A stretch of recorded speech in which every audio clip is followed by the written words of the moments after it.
I didn't plan on crying before breakfast, but there I was, standing by the door. My 8-year-old held the frame, eyes wet. "Please, Mom, don't make me go." I couldn't miss work that day, so my mom offered to babysit. I told her we didn't have much food left, and she said it'd be easier to take him to her house. Easier for who, I thought. He hates it there. Too loud, too sharp. Every sound cuts like glass in his head. When she came in, he froze. Then the crying began. Not a tantrum, a meltdown. "Mom, can he stay here?" I asked. "I'll figure out food later." She crossed her arms.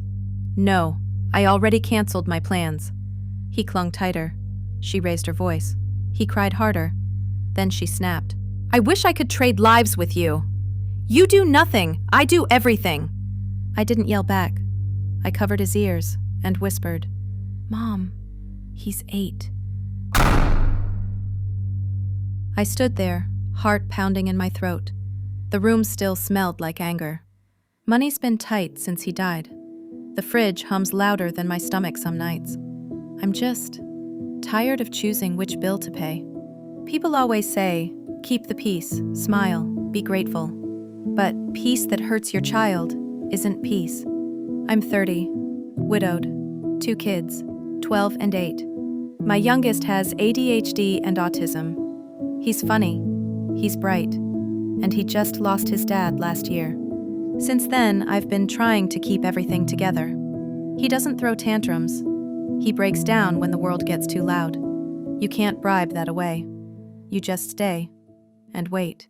After that fight, she stopped talking to me. But a few days later, they showed up at my work. I was in the middle of class when I got the message. "We're coming to talk at lunch." They showed up 2 hours early. My boss said, "No visitors." Then I heard my name, echoing down the hall. By the time I got there, she was already shouting, words like fire, hands waving, people staring. I asked, "Can we talk outside?" She said, "I don't want to talk to you." Then kept yelling anyway. We called for help. They escorted her out. On the way home, I couldn't stop hearing her voice, and my own words came back. "He's 8. Maybe I said it for him. Maybe for me." That night I went online, just looking for something, anything, to make sense of what happened. Some people gave advice, some offered kindness. Some felt like hands reaching through the screen. Try checking survivor benefits. Call 211.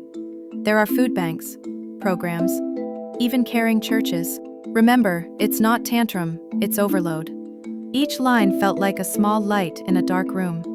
I saved them all in a folder called "Try Again Tomorrow."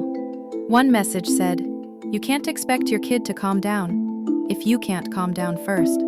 That stopped me cold. My mom's rage isn't uncontrollable. It's just uncontrolled. That means she chooses it.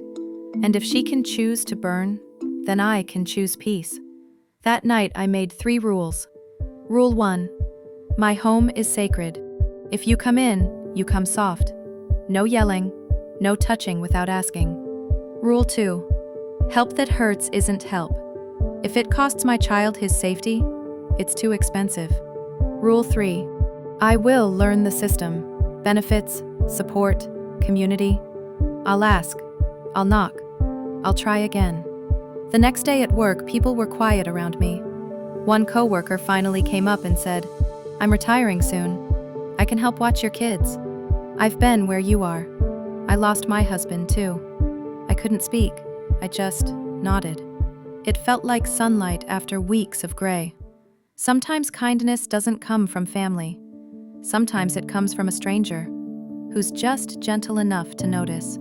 Life's still hard, but now we have a rule. Home stays soft. No shouting, no surprises. No pretending control is love. If you see a mom with a crying kid, show her grace. You don't know what her nights sound like. My son still lines up his toy cars by color. He likes order. It helps him calm down when things feel too big. Red, blue, green. He looks up and asks, "Mom, are we okay?" And I say, "Yeah, baby, we're okay." Home is soft, and for the first time, I believe it.